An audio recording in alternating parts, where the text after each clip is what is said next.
Please welcome to the stage Tim Miller and Governor Jared Polis. What's up, man? Thank you, buddy. What's happening, everybody?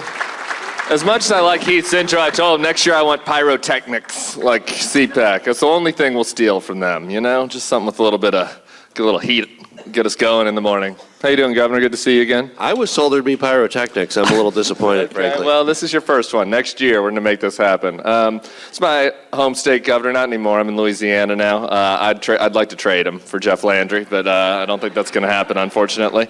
Unless you're interested. Are you interested in moving to Louisiana? You know, we're interested in welcoming you back to Colorado. Okay, you're going to get me in trouble with my mother. All right.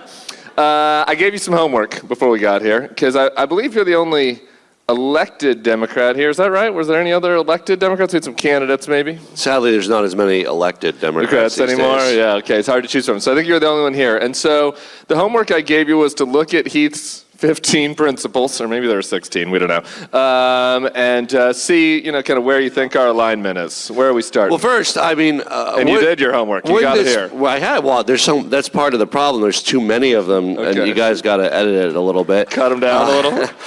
They're, by the way, how great it would be if the folks here were the governing coalition of our country, and how proud we would be as a nation to create prosperity and peace in the world. Would be nice. Someday, you'll be back. We could argue about a couple things, you know. There's 15 or 16 reform. of them. So that was, we need EPA reform, my goodness. So EPA, did you say? We might be on the same page. And NEPA. We need NEPA reform, too. I mean, these are things where we hope the Trump administration gets it right. We'll get to that. We will. So there's too many, and they're all good. They're all wonderful. I look through them. I mean, and we can go through them. But integrity, character, and virtue matter. That might be sort of a sad wish as opposed to kind of a value, because to the voters they don't. No, this is important because this is a value. Every person has dignity, equality, and worth. Yes. Truth is important. I think you can combine that with no one's entitled to their own facts. So, I mean, look, somehow Martin Luther did 95 theses, but generally speaking in marketing and in politics, you got to get it to 3 or 4 to kind of resonate, you know, and I think there's ways to kind of, without sacrificing the value piece, kind of get this down to the 3 or 4 that you can put on a little card and you can put on a sign and that can mean something to people. But I'm excited by them all. You know, free and functioning markets deliver prosperity. I mean, absolutely. And I think that's been forgotten. I just heard the tail end of the last discussion, the danger of the tariffs and taxes on shutting down transactions between two people who are inherently better off because they make a transaction would be devastating not only to the global economy, but right here at home in our backyard. Yeah, and we also have a lot of policy overlap, you know, us exiled Republicans and you know, free markets, free people. Let's talk a little bit about what you've been doing in Colorado before. We might have to argue a little bit about politics, but our agreement is more about policy. And you've done, regulatory reforms. You did the chainsaw before it was cool, I think, and cutting some red tape, or before it was not cool, I guess would maybe be a better way to put it. We got rid of 208 old executive orders. Now so I had been working on this. By the way, you know, the proper way is you work on things and you plan them. You don't just go by the seat of your pants. So it took us about 6 months to figure out, you know, we were going to repeal these 208 orders. And then, unfortunately, because of the timing, it was after the election, people, you know, then thought somehow we got the idea from Doge, but I say, no, they got the idea from us. Okay. We started earlier. But yeah, as an executive, I got rid of executive orders dating back to 1920 that were still in effect in our state, vast majority over the last 10, 20 years. So that was exciting. And I've challenged our legislature to do the same, to go through our rules, because again, unlike certain other executives, I don't think I have the power to single-handedly nullify laws. So I challenged our legislature to go back and look at all of the laws that require different rules, because sometimes an executive is required by a law to do rules, and go back and eliminate some of that as well. Yeah, and as Heath mentioned, we're like building houses. That's exciting, you know? Yeah, we're doing market-based reform. It's like get government out of the way. You know, the market and the price of housing is a function of supply and demand. The fact that demand is high in Colorado is wonderful. People want to live there. You want to live there. It's great. You all move out there. But we have artificial government-imposed constraints on supply. That is a single reason why a home would cost a lot more than its replacement value, which they do. In average home price in Denver is about $600,000, which is high. I mean, it's not California high, but it's high. And so we have basically allowed more housing to be built, whether it's townhomes, whether it's multifamily housing, the kinds of inherently more affordable housing, which ironically is often the most difficult kind of housing to get past your local planning board. The single-family homes they let you build, but the more affordable kinds of homes are actually harder to approve. So we've made a lot of progress in that. We continue that work. Yeah. You cut taxes?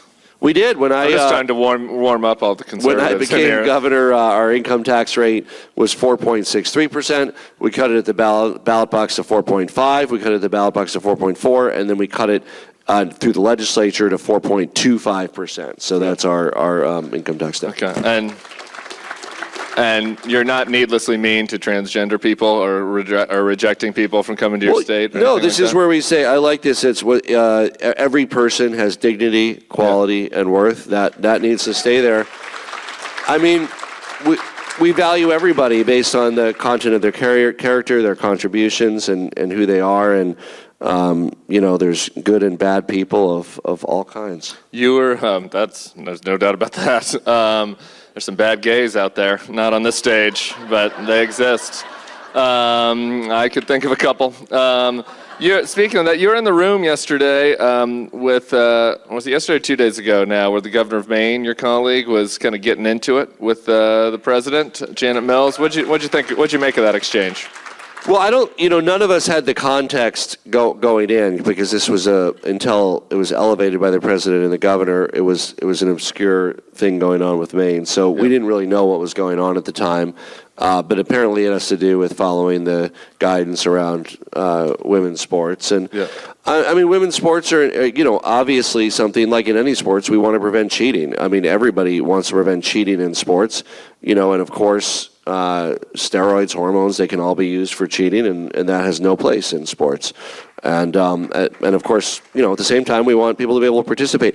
It's a little bit, so, we have discussions around our dinner table. I have a 10-year-old daughter and a 13-year-old son, and we were talking about this. Where's the line, and how do you make sure that you don't have boys sort of cheating to play in girls' sports? And my daughter said, I don't understand. We beat the boys. Yeah. And she did. They had a basketball, it was a girls' basketball team, and they beat the boys' basketball team. Yeah, no, my daughter beat her boy cousin in Colorado in basketball, and that caused a meltdown over Christmas. So we're not going to talk about it. Hopefully Louie's not listening. The other thing is just, I think, the capriciousness, regardless of what you think about, where the line is on when it comes to youth sports and gender, the capriciousness of how Trump is acting, right, about all this stuff. I mean, you just discuss it in a rational way. Of course, boys shouldn't be in girls' sports. I mean, it's obvious. And it has nothing to do with cutting Medicaid funding from people in Lewiston. Right, and it has nothing to do with people who were, born of indeterminate or intermediate genders and where they play. I mean, you want fairness in sports, but you want participation in sports. But it's kind of, and I think those are broad American values. You want fairness, and you want to provide ways people can participate. But yeah, very little of that has anything to do with the cost of living and the real issues that matter. I mean, I think after talking to Janet Mills, she said there's one kid this even affects in their whole state. Yeah. Did you get any other? I'm curious if you got any clarity. And obviously, on a human level, we got to feel bad for that kid that they're in the center of all this stuff. Yeah, I mean, crazy. my goodness, So you were behind the scenes. You had to have dinner with Donald Trump last night. I was at the gay bar, so you guys can decide who had a more enjoyable evening. But I'm just did you get any clarity from the White House on the kind of random government workers that are being fired in your state, whether you're going to have any funding for Medicaid? There's no clarity from this. In my limited time, what I talked about, and I know you came off a conversation of tariffs, like you, I believe in free trade and open markets, and trade is inherently good. You can see why he's my favorite Democrat there. We got one clap here, one clapper, me and Jared are the only ones left. But my concern was, and obviously we all, we're hopeful that's the president somehow has this master negotiating strategy. We're going to wind up with left tariffs rather than more. But I'm not holding my breath. But I did say, look, I mean, if there's less tariffs, I'll be the first to praise that. But I said, whatever is happening here, please try to wrap this up in the next few months because investment is frozen. Nobody can plan. The uncertainty is the enemy of prosperity and in the business. So we're at whatever level we're going to wind up at, we've got to figure this out for your own benefit, Mr. President, in the next few months. Because if this goes on for 4 years, the uncertainty alone will cause a recession. Yeah. We're not rooting for a recession, right?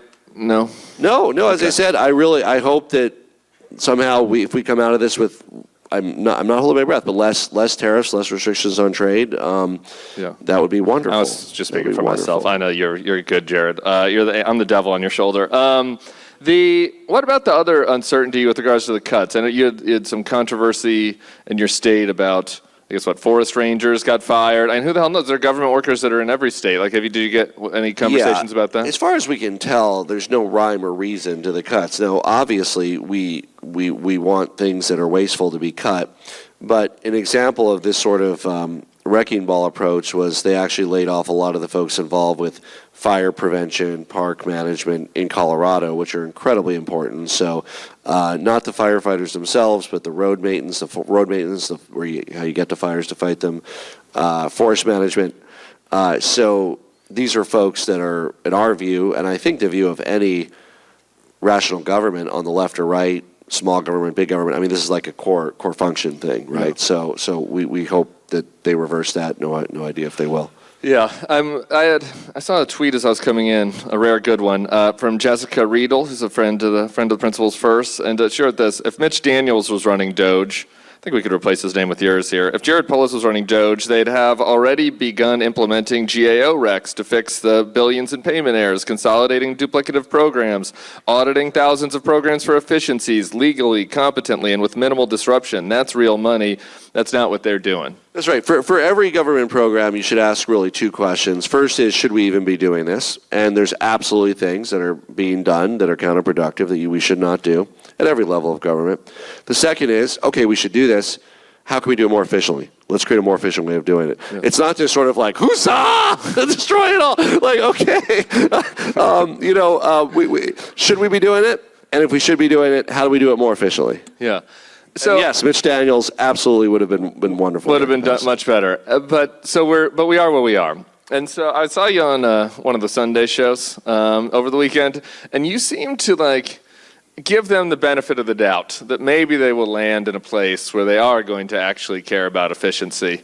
And I guess maybe that was one area where we part ways. Well, a rare area where we part ways. Because I don't think that they have any intention to do anything. Again, let's give them the space to see if they hoist themselves on their own petard here, right? Like with trade.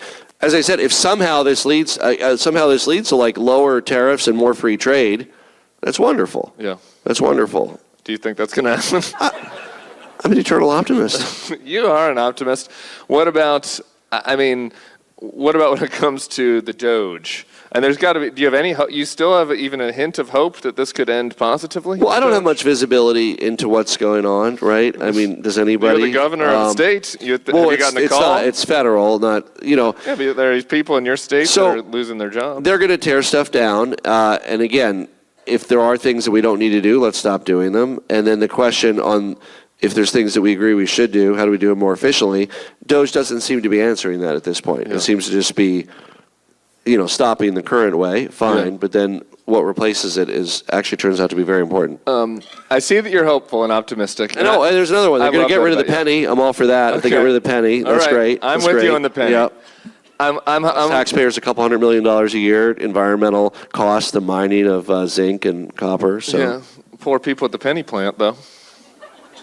It's tough. We'll still make pennies for collectors. Some of those are in Denver, by the way. We have the Denver Mint, but we still will make nickels and dimes and quarters. So. I had to go there as a kid. It was a really boring field trip. We can't use the force of government to preserve horse and buggy manufacturers once the car's invented. That's a good point.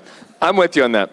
So here's the thing, though. You're optimistic. You've heard some things that might sound nice that you could imagine you agree with. Have they actually done anything that materially would improve the welfare of a person in Colorado so far? I mean, it's only been a month. They being the Fed, Trump and Elon. Has there been anything that they've done that you're like, okay, Coloradans are going to benefit from this thing? What have they done so far? I mean, it's like mostly 1,000 executive orders. They fired a lot of people. They renamed some things. Yeah, a lot of them are held up in court. I mean, I can't think of one right now. Me neither. Yeah. That's I mean, discouraging, again, though. I'm hopeful, Tim, on zoning and reform and permitting reform. If they get rid of the penny, but no, it's all if they do this, if they do this, if they do this. But no, I mean, nothing makes Colorado more prosperous that they've done yet, or America more prosperous, in my opinion. In fact, to the contrary, the threat of the tariffs obviously is a major drag on our economy. Yeah. Well, that's not good. If the only thing those are not just those are not all threats at this point. Aren't some of them with China? They're actually in force, right? Yeah. The Canada and Mexico ones, thank God, are still a threat. I hope that threat goes away. But some of those are actually already been implemented, so they're already causing harm. That's a good reminder that the China one's been enforced. All right, they've renamed the Gulf though, so we have a new Gulf, the Gulf of Trump, and so I was wondering if we could spitball. You want to rename anything? Like, you only got 2 years left in Colorado. You've updated a few things. I'm from Littleton. That's kind of like a beta name, Littleton. I was thinking maybe we could rename that after like maybe me or Nikola Jokic. I like that. Or We you. should name it after somebody like that. Millerton, Jokic-ton. Is there any other naming? Jokic would be fun. I think Coloradans would go for that. I think that'd be awesome. Did you have any other renaming ideas? Well, I tweeted on this, but when the I'll try to name the Gulf of Mexico. I said we could do a compromise. We have a place well in Colorado, Casa Bonita. I said we should call it the Gulf of Casa Bonita because it's a little bit American, a little bit Mexican. It's good for business. You could sell me on that. We could maybe sell the naming rights. Also, we could auction them off. That's what Doge should be doing. Auctioning off the naming rights. Close the national deficit. Okay. Well, I'm interested. Hey, well, you hit on something. Why not that? But let's auction off some other naming rights. Maybe we should do that in Colorado too. Auction off the naming rights for one of our towns or something. I'm up for it. Maybe in Lauren Boebert's district. If we're going to have to pick a place to auction off, I would probably start there. You mentioned the debt and the deficit. This is another thing I think that is like important, and I think you would be a good messenger on this because some other Democrats don't care about this. But like, they don't have any plans actually to cut the debt or deficit. No, and we all look what the president said during the campaign. The deficit would go up substantially, and all this talk of Doge. And again, I hope they succeed, but this is like this much. I mean, whether it's USAID and these other things, it's not. We've got $5 trillion in tax cuts. It's not in any material way, closing the deficit. So, I support. In Colorado, we balance our budget every year. I think we need a balanced budget amendment to the U.S. Constitution, and not because it's good policy, but because it's better than the alternative of not having one, as we've learned. So, I think we should have it. I asked several people what I should ask you, and everybody demanded that I ask you about RFK. So here we are. You had some nice things to say about RFK. He's just an okay. He's okay for me. He's bad to quite bad, I would say. But that's pretty good for the new administration, isn't it? I guess. The bad to quite bad is like top of the. What are you seeing? What was it about RFK that gave you a little interest, that piqued your interest? Well, I think he is interested in health and prevention and reducing chronic disease, and that excites me. Colorado's a healthy state. We have one of the lowest obesity rates, healthy diet. We get one of the longest lifespans. So I'm excited to work with him. Saw him yesterday and talked to him, and I think there's a lot of ways we can work together. And to be clear, and it's a shame I have to say this every time, but of course I don't believe in the nutty anti-science stuff. I'm pro-vaccine. I'm for all that. And he said that he won't get in the way of that, so hopefully that'll be the case. You're taking his word at that? We come back to our fundamental disagreement. Eternal optimist. Your eternal optimism. Yeah.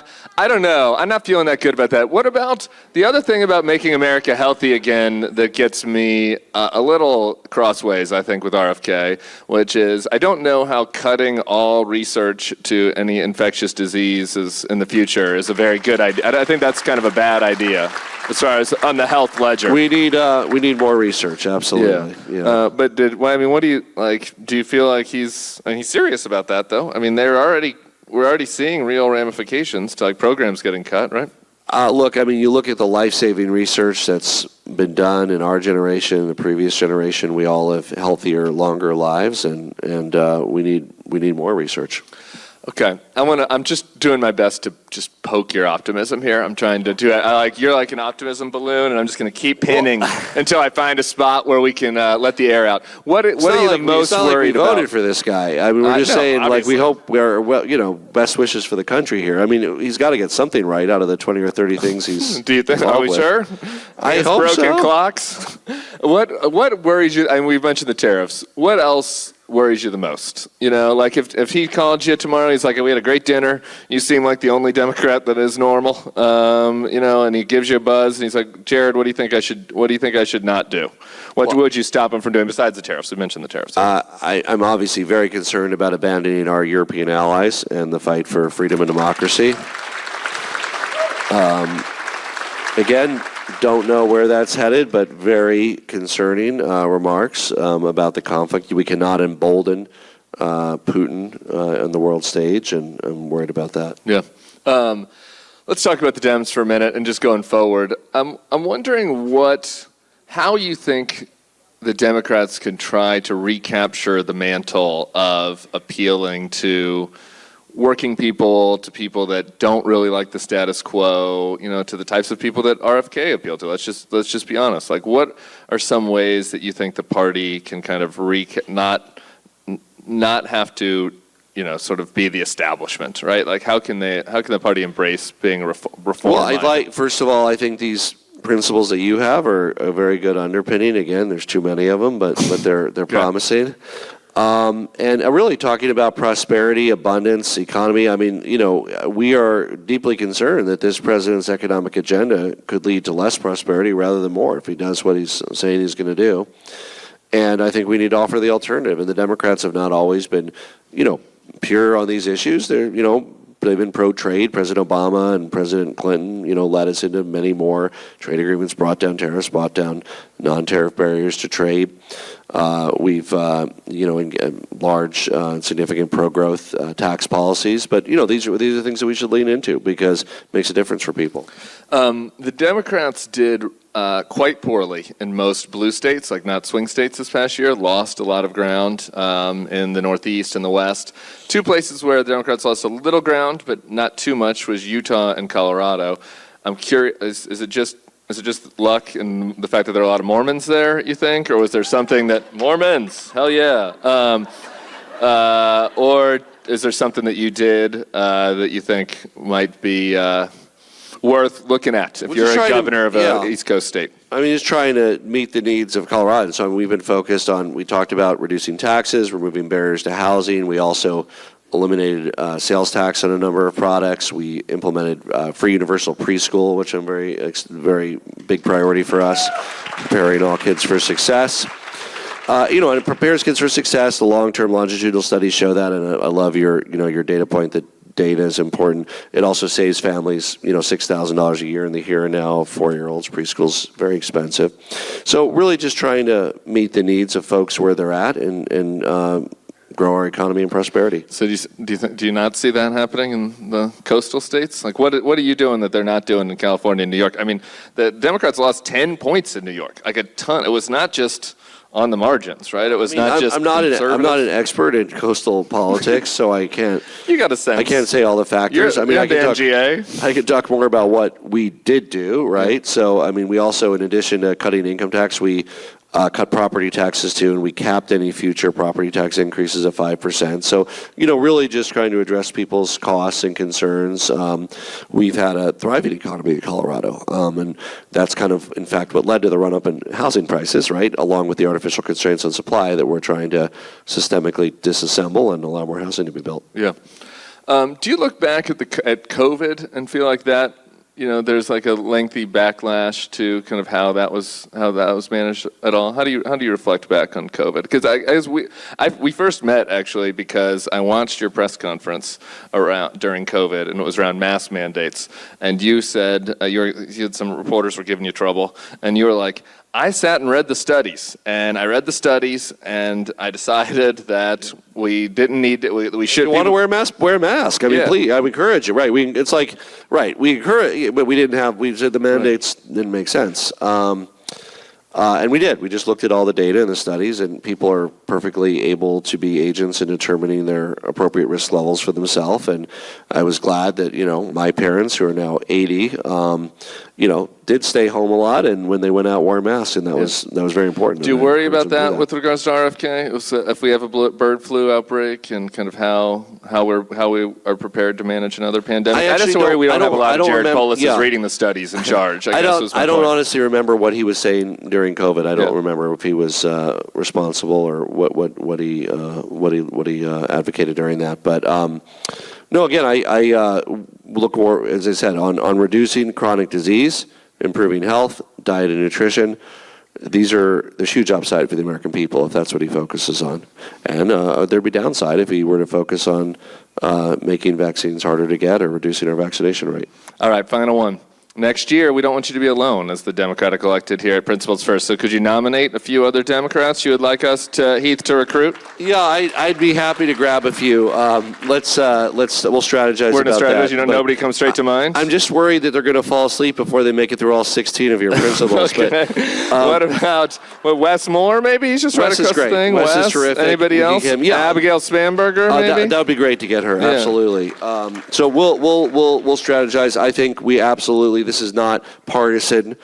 We should have a lot of great folks, and whether they are D's or U's or R's, they ought to be part of this, because this is just on the heels of another little conference called CPAC. You may have heard of it.